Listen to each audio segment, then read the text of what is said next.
Bonjour, je m'appelle Michelle Mwangou, je suis la fondatrice de Mississa et à la base je suis ingénieure qualité, perleuse et présentatrice télé. Voilà. D'accord. Alors Michelle, tu as commencé la présentation de la télé depuis quand? Parce qu'on sait que on est passionné comme toi et on ne te savait pas présentatrice. Hein? Oui, c'est vrai, c'est une partie de moi que je ne parle pas beaucoup. Oui. Mais c'est vrai que j'ai commencé la télé chez moi à Brazzaville.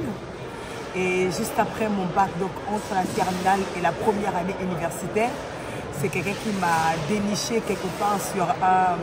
J'allais sur quoi c'était un casting d'une série d'ados. Oui. Donc j'étais adolescente, une série d'ados de jeunes du lycée maximum, donc université aussi. Et à ce moment-là, moi j'allais pour le casting et le monsieur, m'ayant entendu parler, a trouvé que je ne faisais rien sur un casting et que j'étais mieux à la télé. Donc c'est lui qui m'a informé, Ken Cinéaste, à qui je dois beaucoup. Et c'est comme ça, c'est parti. Jusqu'à ce que j'ai la dernière télé où j'ai travaillé, c'était la RDV, à Sodida HV. Ok, c'est intéressant tout ça. Alors, parlons un peu plus de toi, c'est-à-dire que ce que tu as eu à accomplir dans les activités de bénévolat déjà, tu as fait tellement de choses que là, on ne peut pas les énumérer. Oui, ça c'est vrai. Voilà, donc de vie associative, d'aide, d'entraide et tout ça, brièvement. Alors, ça a commencé à mon arrivée à Dakar. Donc moi, je viens du Congo-Brazzaville, je suis née. Et j'ai une partie de Kinshasa et du Sénégal. Et donc j'arrive à Dakar et moi, je voulais découvrir j'appelais ça le vrai Sénégal. C'est-à-dire cette partie du Sénégal qui ne brille pas. Je voulais savoir le pays, le découvrir. Parce que tu arrives dans un pays, c'est vrai qu'on vient pour étudier. J'étais venue pour 2 ans. Mais quelque chose me disait, je sais pas, je sentais comme si j'allais rester longtemps. Je ne savais pas. Et je me suis dit, bon ben écoute, on va découvrir le pays, la culture, comment ça se passe. Parce que tu viens quand même chez quelqu'un, donc quand on arrive chez quelqu'un, on s'assoit et puis on découvre la personne, on découvre la maison. Ouais. Et c'est comme ça que j'ai le bonheur de rencontrer Wally, qui est médecin et qui avait une association pour aider les enfants de la rue. Et c'est lui vraiment qui m'a fait découvrir le Sénégal. Grâce à lui, j'ai connu la banlieue, j'ai connu tout ce qu'il y a comme souffrance derrière. Et je me suis dit, waouh, il faut faire quelque chose. Donc la première association avec laquelle je travaille, c'était aider les enfants de la rue, de Wally. Et c'est comme ça qu'on a travaillé ensemble. Donc c'était aide médicale, aide aussi sociale. On faisait des tournées dans la rue, on donnait à manger à ceux qui dormaient dans la rue. Et après, je me suis dit, bon, il faut que j'aille encore en plus en profondeur. Et après, j'ai eu la grâce de faire avec le groupe, avec ma chorale. On a fait un don au niveau de l'hôpital Fan, Albert Royer, l'hôpital des enfants. Et c'est là-bas qu'on a fait un don. Et plus loin, j'ai travaillé avec une autre organisation. Là, c'était au niveau des femmes, de la prison des femmes. C'était vrai, on allait donner des dons. Mais c'est aussi pour échanger avec elle, écouter la souffrance. Voilà pourquoi moi, ma boulangerie préférée, c'est toujours la boulangerie des prisons des femmes. C'est là où je prends mon pain et j'aime bien cet endroit. Les gens me trouvent bizarre, mais c'est l'endroit que j'aime beaucoup, la boulangerie. Et ensuite, je suis allée à la Maison Rose. Et la Maison Rose gère plutôt les cas les plus, je peux dire, les plus drastiques du Sénégal. C'est des femmes abusées, violées, violentées, violences domestiques. Et là, à ce niveau-là, j'allais pour un don. C'est un collègue qui m'avait parlé de cette maison. Et donc, j'ai fait un don en 2020. Et là, c'est surtout au niveau de moi, ma marque de bijoux personnalisés. Avec ma soeur, on a fait le don en 2020. Donc, quand il y avait fermeture avec le Covid, on a pris le risque de lancer un don. Et ça a marché. On a eu la grâce d'avoir la Casamonçaise, tous ces gens. Et on a pu faire le don. Seulement que moi, je suis restée à la Maison Rose parce que ce qu'ils font me passionne. Ils récupèrent j'appelle ça des brisés de la vie. Et ils permettent à ces personnes de renouer avec eux-mêmes et après les ressortir dans la société pour retrouver une vie normale. Et moi, je trouve ça passionnant. Donc, je suis restée plus longtemps avec Mona Chasserio, qui est la responsable de la Maison Rose, qui est venue avec le concept. Et avec elle, j'ai beaucoup appris. J'ai beaucoup discuté avec ces femmes. Et là, maintenant, en ce moment, je suis au niveau de l'association Djoudou, avec les enfants orphelins soit de père, de mère, ou orphelins dans le terme de conditions matérielles aussi.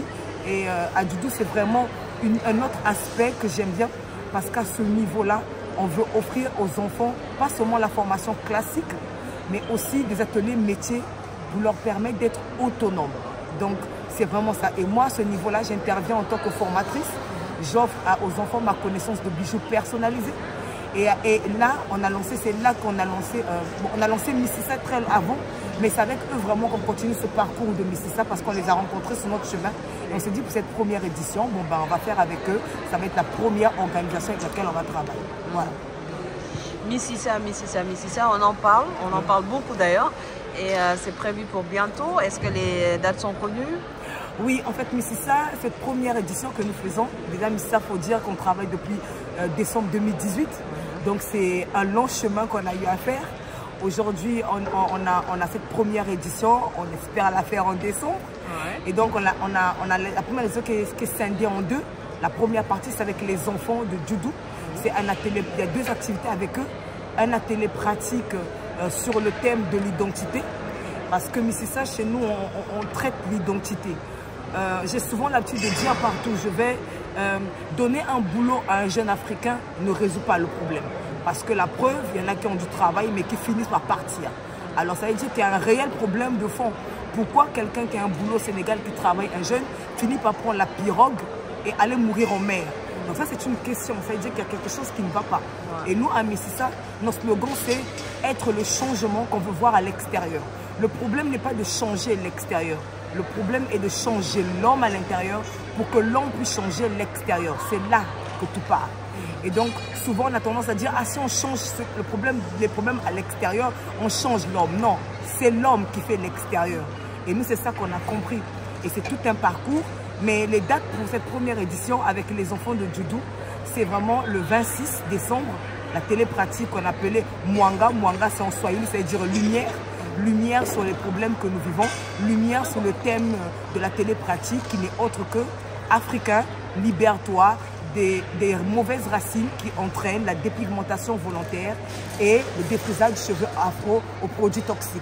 Donc, quelles sont les mauvaises racines en nous? Racines en termes de tout ce qui est frustration, tout ce qui cause les frustrations, tout ce qui cause les blessures intérieures. Pourquoi quelqu'un, qu'est-ce qui se passe à l'intérieur d'une personne pour qu'elle aille soit se défriser, qu'elle aille soit se dépigmenter, surtout la dépigmentation. Donc ça traite vraiment l'identité. Et avec les enfants de judo, c'est ce que nous on fait au niveau de la marque. On leur apprend à s'accepter, à s'assumer, à se regarder aussi comme des personnes à part entière. Parce qu'une fois qu'une personne sait qui elle est, elle sait où elle va, elle connaît son histoire, ben, elle peut facilement faire face au monde extérieur et imposer aussi son rythme, imposer sa personne. Donc c'est un peu ça que nous faisons à Mississa. Et la deuxième date, ben, c'est le 29 décembre. Et là, en ce moment, c'est vraiment aller plus en profondeur. Ce n'est plus les enfants de judo qui font l'atelier, mais c'est les grands qui viennent à cette vente privée de bijoux personnalisés de deux grandes marques qui se mettent ensemble. Donc PHK 19, notre marque, à moi et ma soeur, et notre mentor qui nous accompagne, qui a plus de 30 ans de métier et qui a pris ça à bras les mains. On vraiment le remercie, Papa Racine Diouf. Et c'est ces deux marques qui se mettent ensemble pour vendre leurs bijoux. Pourquoi? Ben parce que le but, c'est offrir des ateliers, d'autres ateliers métiers. Aujourd'hui, je vous parle, on a pu obtenir de Jocolabs des ateliers métiers pour les enfants du judo. Donc, on s'est battu et merci à Jocolabs que nous saluons. Et je sais que suivant la vidéo, mais vraiment, on s'est battu. On a participé à la semaine mondiale de l'entrepreneuriat. Et Jocolabs a trouvé extraordinaire ce que nous faisons avec les enfants et ils se sont lancés dedans. Donc là, on a rendez-vous, je pense, la semaine prochaine avec les gens de judo pour discuter. Donc c'est un peu ça, le travail, c'est vraiment apprendre un métier à nos enfants pour que demain, au fur et à mesure qu'ils vont l'apprendre, ils vont le développer, ben demain, on en fait des adultes déjà accomplis. Moi, je pense qu'un enfant qui apprend son métier à partir de 17 ans, 15 ans et qui grandit avec, ben, il n'a pas besoin après d'aller se balader en France, en Europe, via la pirogue. Il s'assume, il reste sur le continent, il comprend les enjeux du continent, c'est tout ce qu'on leur explique et il investit sur le continent. Donc voilà pourquoi le 29 décembre, on a cette vente privée et une partie des fonds va revenir à judo pour vraiment offrir à ses enfants des ateliers pratiques, métiers, parce qu'ils en font. Et ça, c'est ça, cette particularité de judo que nous aimons. Et nous, on s'est dit, tiens, on va renforcer ce côté-là et on va les accompagner. Voilà. En tout cas, c'est très noble comme projet, c'est très beau pour accompagner ces jeunes enfants et aussi leur permettre d'avoir un métier et une passion. Parce qu'on sait que faire des bijoux à bas âge, ça peut susciter quelque chose. Et je pense que c'est l'effet escompté, n'est-ce pas? Avant même la rentabilité du produit, c'est de permettre à ces jeunes aussi de... Bien sûr, en fait, le travail de PHK19, la marque, nous, au niveau de la marque, c'est pas seulement leur donner un savoir-faire. Nous, on travaille aussi le savoir-être. Parce que PHK19 est le résultat du travail profond que Francine et Michel ont fait. Nous, on est arrivé à Dakar, mais je vous dis, quand on vous déracine de votre culture, vous venez dans une autre culture, c'est beaucoup de frustration, on ne comprend pas. On ne comprend pas la culture, on ne comprend pas la langue. On vient de découvrir qu'on a une famille sénégalaise, on ne sait pas vraiment comment s'y mettre, quelle est notre place dans cette famille. Donc c'est beaucoup de dépression aussi parce que c'est un rythme qui va tellement vite. Moi, j'avais l'impression d'être à Paris, ça me choquait un moment, mais on a dû travailler sur nous parce qu'à un moment, tu n'es plus, ton identité n'est plus en fonction de d'où tu viens. Ton identité est maintenant en fonction de là où tu es planté. Et donc, cette identité de l'enfant qui était à la maison, à Brazzaville, chez les parents, c'est pas qu'elle n'existe plus, mais elle doit grandir. Et donc, nous, on a fait grandir cette identité en nous, en fait. Et c'est là, et nous, c'est ça qu'on apprend aux enfants. On leur apprend que l'identité doit grandir. Et c'est normal, c'est comme être mature, c'est comme lorsque les opposent. L'identité, c'est comme ça doit grandir. Et donc, on apprend d'abord aux enfants le savoir-faire. On va en profondeur, on discute avec elles, surtout c'est beaucoup de jeunes filles. Donc, on sait à quoi fait face la jeune fille, surtout à l'âge d'adolescente. Donc, on leur apprend beaucoup de choses. On leur apprend parfois on discute même de comment elles doivent s'habiller. Est-ce que la tenue... Vous voyez, on va au-delà de ça, en fait. C'est pas seulement leur donner un métier, mais c'est leur donner une personnalité avant le métier. Parce qu'une fois que tu as la personnalité de la femme, tu es assis, tu sais qui tu es bien dans ta tête, bien dans ton corps, bien tu es à l'aise, ben, le savoir-faire lui-même, il vient. Et à ce moment, le savoir-faire devient un bonus, un plus. Mais ce n'est plus... En fait, ce n'est pas ce qui fait toi.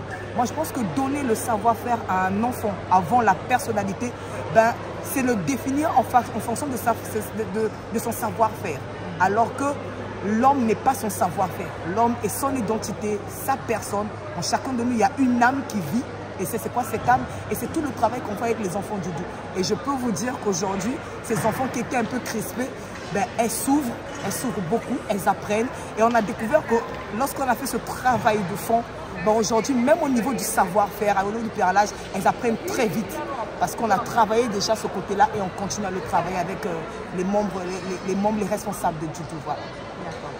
Alors, c'est quoi le mot de la fin pour faire venir un beau public, voir ces beaux enfants aussi lors de Assisa? Ben, ça.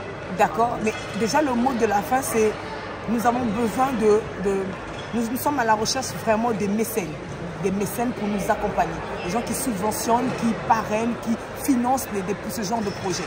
Pourquoi? Parce qu'on parle des enfants du Sénégal, des enfants de l'Afrique. Moi, je dis toujours que quand je regarde ces enfants, je leur dis, parmi vous, il y a des futures premières dames du Bénin, futures premières dames du Congo. On ne sait pas demain où est-ce que vous allez vous retrouver. L'avenir est tellement beau et incertain en même temps. Et moi, j'aimerais bien les voir grandir sainement. Déjà, voir tout le travail qu'on fait derrière, c'est magnifique. Alors, vous êtes investisseur, vous êtes mécène, vous êtes dans une association, une ONG, vous financez ce genre d'activité, s'il vous plaît, appelez-nous, écrivez-nous. Je peux donner les contacts? Oui. Ok? Écrivez-nous sur... Attends. Alors, écrivez-nous, donc vous êtes mécène, vous travaillez dans une ONG, vous finissez ce genre d'activités, vous les subventionnez. Écrivez-nous à mississaofficiel@gmail.com et vous pouvez nous appeler sur 77 592 39 58 70 328 09 28 et nous sommes sur Facebook, sur Instagram, voilà. Donc, je répète, 77 592 39 58 70 328 09 28 mississaofficiel@gmail.com. Nous serons très heureuses de vous répondre. Merci. Merci Sierra. Bisous à Wax. Merci à toi.